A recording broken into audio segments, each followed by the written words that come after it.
Sup peeps, my name is Daniel Bentley, and today, in my ever-ongoing quest to be relevant, I decided that I wanted to make a video on the Olympics, because, you know, that's kind of the thing that pretty much the entire world is involved in, so it seems pretty relevant. However, since I don't really know too much about sports, I didn't know really what I could talk about, but then I was like, you know what, I'll just talk about what's on the news. So, I've got a few stories from the Olympics that are newsworthy, and I guess I found interesting, that you might also find interesting. We'll see how this video goes.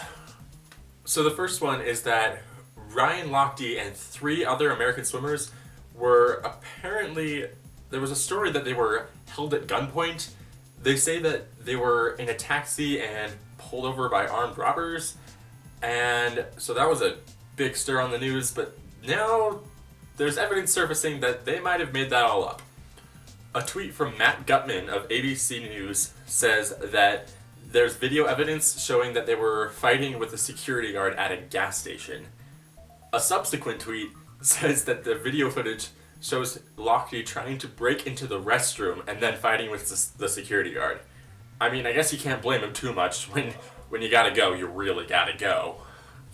Apparently, authorities became suspicious when they couldn't keep their stories straight because they were also intoxicated. So apparently the moral of the story is, don't get too drunk that you can't work out your alibi with your friends. This next one also involves swimmers. However, this one time they're from Australia. The story goes that 2 Australian swimmers are now banned by the Australian Olympic Committee from the closing ceremonies. I guess they went out to party at Copacabana and they stayed out too late, they got drunk and missed their curfew. Basically, the Australian Olympic Committee is now cracking down and being a lot more strict about knowing where their athletes are. And those 2 specific athletes are now not able to leave the Olympic Village between 8 p.m. and 8 a.m. and they can only go to Olympic events on official Rio Games transportation. So, the moral of the story is, trust your parents, don't miss curfew, and then you can enjoy the Olympic Games, I guess. This next story is a little bit more positive and also returns to the US, because Zac Efron visited gymnast Simone Biles and the rest of her team. Apparently, Biles has a huge crush on Efron, even down to having a life-size cutout of him in her room. There are adorable videos of him and her exchanging kisses on the cheek on her Snapchat story, and even her other teammates got selfies with him, and it was all a really cute moment, but not everyone is super happy about it. Apparently, Simone Biles' Brazilian boyfriend was not that happy about it. Gymnast Arthur Nori Moriano took to Instagram and said, "Hey, at Zac Efron, I saw her first, she is my girl." Moriano goes on to congratulate Biles as to how well she's done in this Olympic Games, and so, I mean, it's pretty clear that this is all done in jest, but I wish boys would fight over me. This last one's not really news, but it was news to me.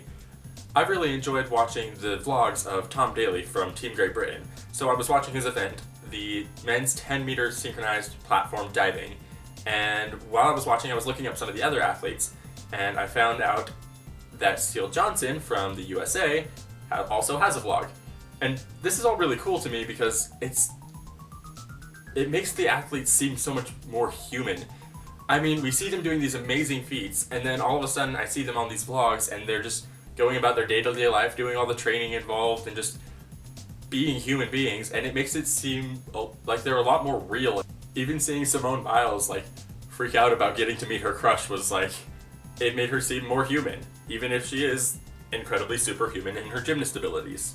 But anyway, that's all I've got for today. Here's to the Olympics, and here's to not breaking curfew. If you liked this video, give it a like. If you didn't like this video, then you're gonna get in trouble for making up a story about getting robbed at gunpoint when actually you were just trying to break into the bathroom. And don't forget to subscribe. Anyway, thanks for watching, and I'll see you guys next time. Later, y'all.